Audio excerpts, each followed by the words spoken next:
नितेश भैया छा गईले भोजपुरी लहर में। दीपाली फिल्म्स खुल गईल बा पटना शहर में। दीपाली फिल्म्स खुल गईल बा। और बता दी रहुआ लोग से ये चैनल पर सबसे पहले केकर सॉन्ग आई तो सबसे पहले गाना भाई बड़े भाई टुनटुन लाल यादव जी के। एगो वैसन गाना भाई जौन पूरा भोजपुरी में तहलका मचा दी। वैसन गाना अभी आज तक ले कोई कभी ना सुन ले रखो।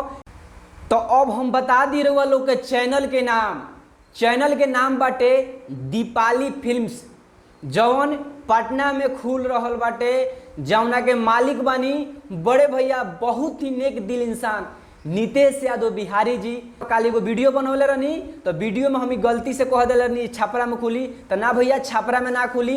ये चीज अब पटना में खुले जा रहा बा। जितना भी भोजपुरी में छोट बड़ कलाकार जितना भी बाड़े अब सब केहू के प्यार मिली बड़े भैया नितेश यादव बिहारी जी से। बहुत ही सुंदर आदमी हैं जौन भोजपुरिया कलाकार भोजपुरिया समाज से बहुत ही ज़्यादा प्यार करीले। तो यहाँ के चैनल के नाम बाटे दीपाली फिल्म्स। तो ये चैनल ओपन होते ही लमसम 1 से लेके 4 तारीख के बीच यानी अगिलका महीना 1 तारीख से लेके 4 तारीख के बीच ये चैनल के ओपनिंग हुई जौन पटना में बहुत लोग आ रहा बा। बड़े बड़े कलाकार लोग आवता है जैसे में टुनटुन भैया अखिलेश कश्यप माने बहुत लोग आ रहा बा। तो जितना भी मतलब भैया नितेश यादव बिहारी के जाने वाला बानी तो भारी से भारी संख्या में आई लोग और भैया के प्यार आशीर्वाद दी लोग। ने पक्का डेट हम बताइब अगलिका वीडियो में ओपनिंग के दिन कौन डेट एगो फिक्स होता टे। तो जरूर याद रहे चैनल के नाम दीपाली फिल्म्स। और ओकरा बाद आई भोजपुरी के trending star global star Khesari Lal Yadav के वो गाना आई कुछ अलग। तो ये 2 गाना से चैनल माने हो जाए बड़ा मुकाम चैनल के लगे चल जाई।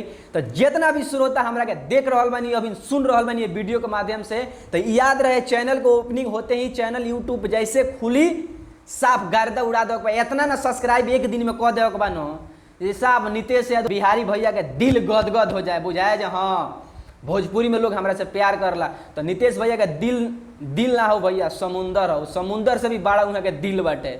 बहुत ही ज्यादा प्यार करीले।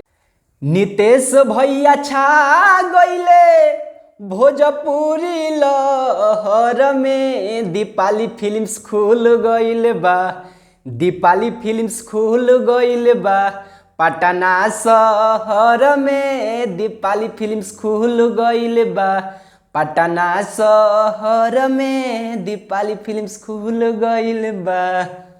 और नमस्कार प्रणाम, हम बानी लाल बाबू प्रेमी यादव। रउआ देख रहा बानी लाल बाबू प्रेमी यादव पेज ना तो यूट्यूब चैनल खेसारी प्रेमी यूट्यूब चैनल। तो रउआ चैनल बनी तो चैनल के सब्सक्राइब करी, पेज बनी तो पेज के फॉलो करी। नमस्कार प्रणाम, जय हो भोजपुरिया समाज, जय हो नितेश भैया, प्रणाम।